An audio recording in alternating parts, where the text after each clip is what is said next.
Yan, good morning mga idol. Binidyohan ko ang bahay nito kasi nga baka ibibenta na namin to. Napapayak lang ako kasi dati kami ang bumili dati noon, ngayon kami na magbibenta. Sa loob ng 9 years.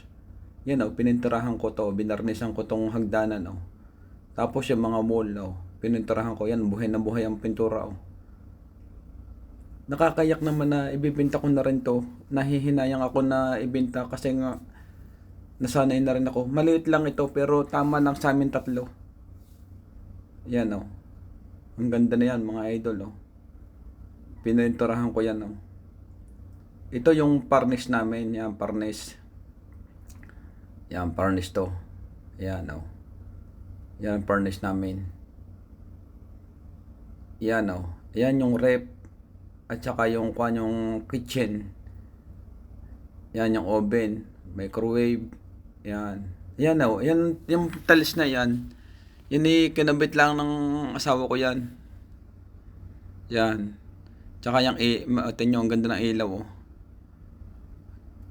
Yan, may lababo yan, Porcel Bibenta na nga namin. Yan ang bike ko. Yan. Kakawas-abas lang natin sa birthday. Kaya dyan na natin nalagay. Pati yung bag ko.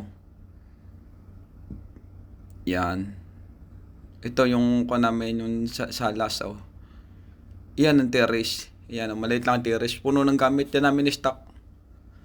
Naroon din yung lutuan ko. Mga upuan. May isa pa rin bag doon. Yan trolley. Yan Yan kapitbahay namin yun Ito naman yung kwarto namin. Yan. Bedroom. Yan ang kwarto namin May salamin. Kukunti na nga ang gamit.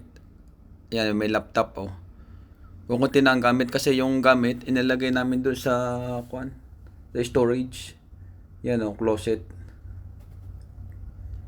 Yan mga idol Ay ang ganda ng pagkakapintura ko diyan Ito yung sa kwarto ng anak ko. Yan. Yan pinagawa din namin to itong yan. Yan, yung cabinet. Pinagawa namin yan Yan pintura Hindi ko na binuksan yung ilaw. Yan. Tama-tama lang sa amin tatlo. Okay na rin Ito naman yung yan yung washing machine namin. Ito, washing machine yan. Mga idol Ito naman yung yan washroom namin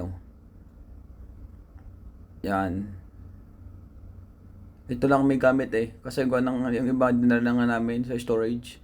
Yan bagong pintura yung bathtub. Pininturahan ko rin yan Yan pintura puti. Yan mga idol. Para makita niyo yung bahay namin dito. Nanghihinayang ako. Pagka ito hindi nabili ng ilang araw, siguro hindi na namin ito bibenta. Nanghihinayang din ako kasi maganda rin yung location. Tahimik naman, okay naman. Nanghinayang na ako kasi parang naliliit na kami. Yan, mga idol Ang ganda ng Yan pa nga pininturahan ko yan. Ilang araw ko pininturahan, halos 5 days. Madali sana magpintura kaya lamang paipod-ipod kaya ang tagal. Yan mga idol Sana patuloy niyo supportan yung channel ko. Thank you very much. Yan ang TV namin Hindi ko lang